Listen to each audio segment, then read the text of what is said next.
Chess, academics, martial arts and fighting, mental math, manipulation and human psychology, and even sports like running. Whatever skill you name, Ayanokoji Kiyotaka is almost always excellent at it. But how? The answer's really simple. The White Room. Long story short, Ayanokoji's father, who's also the series' main villain so far, is the one who first established the White Room. His purpose? Well, to create the most perfect geniuses, of course. Kiyotaka's father simply doesn't believe in the whole talent is God-gifted BS, and neither should you, my friend. So instead, he devised the following 9 learning principles, guidelines, techniques, whatever you want to call them, to help his son Ayanokoji, as well as many others, become experts at even the most complex subjects and skills easily, strategically, and undeniably. Needless to say, adopt these 9 techniques and sooner or later, you too will be running around at full speed mastering many new subjects and becoming an expert at multiple new skills with the speed of flash, the grace of a warrior, and the confidence of a god. You with me still? Good. Now listen tight, because this first principle I'm about to share with you is also the most critical of the whole bunch. Learning stuff is useful, but learning useful stuff is even more useful. Take yo-yoing and chess, for example. While both are games, chess is on a whole different level. Why? Well, it not only teaches us strategic and critical thinking, but also enhances our creativity, memory, IQ, confidence, cognitive development, and whatnot. Even just as a rookie player, there's still more benefits for you to gain by playing chess against others every once in a while than by becoming an expert at yo-yoing, swinging around a silly ball attached to a string all day long. Moral of the story? Learning some skills and subjects always offer greater rewards and utility over others. Ayanokoji knows this, which is why every skill in his resume is a weapon, the most useful and the most lethal kind there is, such as chess, martial arts, mental arithmetic, philosophy, dark psychology, and manipulation, etc. The whole point is to choose carefully the stuff you must learn before you actually begin to learn stuff. As the king of freeloading and manipulation, Roderick Heffley, once said to his younger brother, "Don't be good at something you don't want to do." Lastly, just to make sure you truly get it, here's what Jaime Lannister from Game of Thrones once said about usefulness. Fighting bravely for a losing cause is admirable. Fighting for a winning cause is far more rewarding. Tell me what comes next once you've identified which direction to walk upon, which subject to learn and which skill to master. Writing down a proper game plan, of course. You see, both the White Room and the genius who came out of it, Ayanokoji Kiyotaka himself, have always prioritized learning strategically.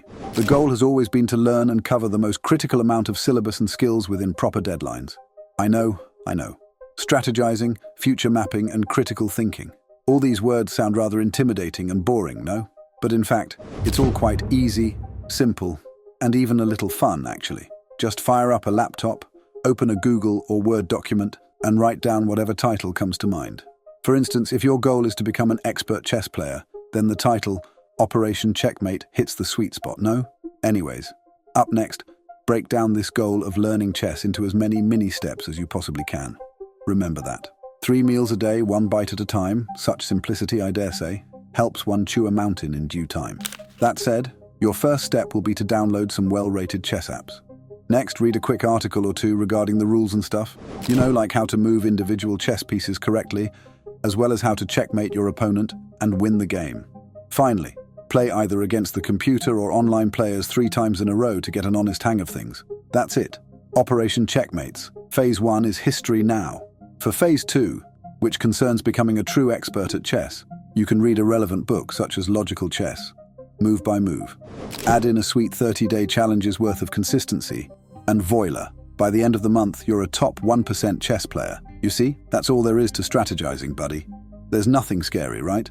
And surely writing down a simple checklist on a Word document won't bite you, right? Anyhow, here's a sample screenshot of how your Operation Checkmate, or whatever, might end up looking like.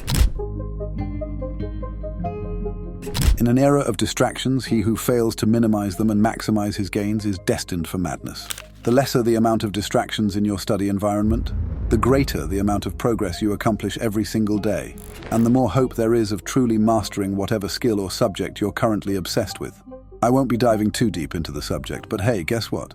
I already did a solid video on maximizing your attention span and minimizing your surrounding noise and distractions. It'll show up at the end, so make sure to check it out. Especially if your attention span is, like most people nowadays, actually less than a freaking goldfish. Back in the White Room while learning chess, Ayanokoji knew that to become an actual chess prodigy, he had to approach the skill from multiple different angles to grasp the perfect picture. As a result, he didn't just read a book or two on the subject. He also played against other fellow White Room students to put things into practice. But that's not all.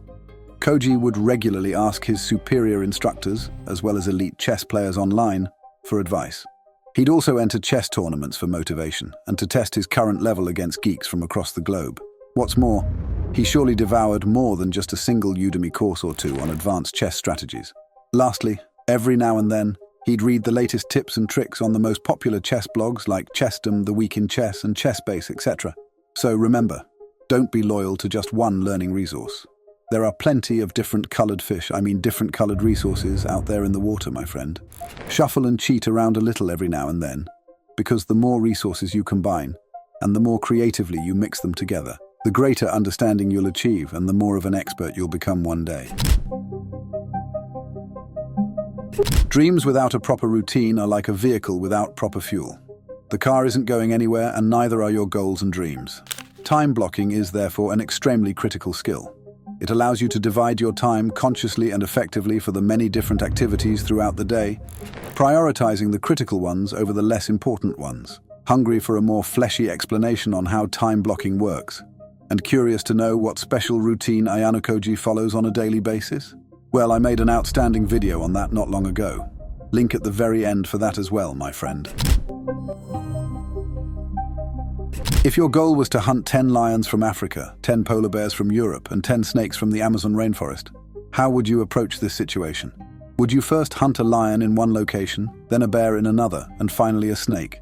And keep repeating the process 10 times over? Of course not. Only those with nothing but air between their ears would take such an approach. There's way too much energy and time being lost in the process of traveling and switching from one task to another. The smart way to handle this would be to tackle things in bulk. Hunt 10 lions in Africa first, then 10 bears in Europe, and finally the snakes in the rainforest. There's complex neuroscience involved here, but to keep it concise and simple, all I'll say is, different parts of our brains are responsible for different kinds of tasks. So when you switch between tasks too often, it slows you down, both physically and mentally. On the flip side, if you focus on just one task, aspect, or whatever at a time, you gain both quicker speed and experience. As Bruce Lee once implied, you get better results by mastering just one kick at a time than practicing 100 different ones all at once. The White Room drills students like Ayanokoji day in and day out on a whole bunch of the most useful subjects, skills, and techniques. It's all about practice, practice, and practice. And also, failure, failure, and failure. Sounds old school and pretty lame, I'm sure. But neither of us can escape or deny the truth that to succeed even once, you must fail 1,000 times before that. You see, shoes don't gain that lustrous black shine just after you rub them with a brush once or twice. Nope. You've got to keep brushing, keep swiping, dozens upon dozens of times until you've mastered the strokes, and your shoes are no longer dusty, but elegant and ready to be worn outside. Remember, each individual brushstroke may seem like a failure, but over time, 100 strokes will inevitably result in a handshake with success. So just keep practicing and keep failing, because that's how you fail your way to success. Experienced mentors and like-minded groups of friends help you stay grounded and loyal to your goals, especially healthy rivals who trigger your growth through competitiveness and mutual dreams instead of lousy jealousy. Make sure to surround yourself with a bunch of these people in order to stay accountable to those expertise-seeking goals and dreams of yours regarding any particular subject or skill. Tracking past statistics tells us whether we've been going forwards, backwards, or nowhere lately. Finally, what's beyond crucial is to always stay mindful about the statistics of your journey. Simply put, you must be aware of your learning progress. Not just about today or yesterday, but for over a month or even a whole year, etc. For instance, in the given statistics screenshot, as you can easily tell, I've had a total number of 3 victories against online players in the past 3 months. And though the screenshot doesn't show it, I've actually lost at least twice as many times, since I'm still pretty much a rookie chess player myself after all. But the whole point is, by tracking statistics like these, you can easily determine a heckload of things, such as how consistent and dedicated you are to your learning goals, the improvements you've shown lately, as well as weak areas that require further efforts, etc. That's it for this video, fellas. As I promised, here are the other ones regarding improving your attention span, as well as Ayanokoji's top-secret daily routine. Feel free to visit whichever of these best suits your current needs. But hey, before you do, kindly don't forget to crush those like, subscribe, comment, and share buttons for support, will you?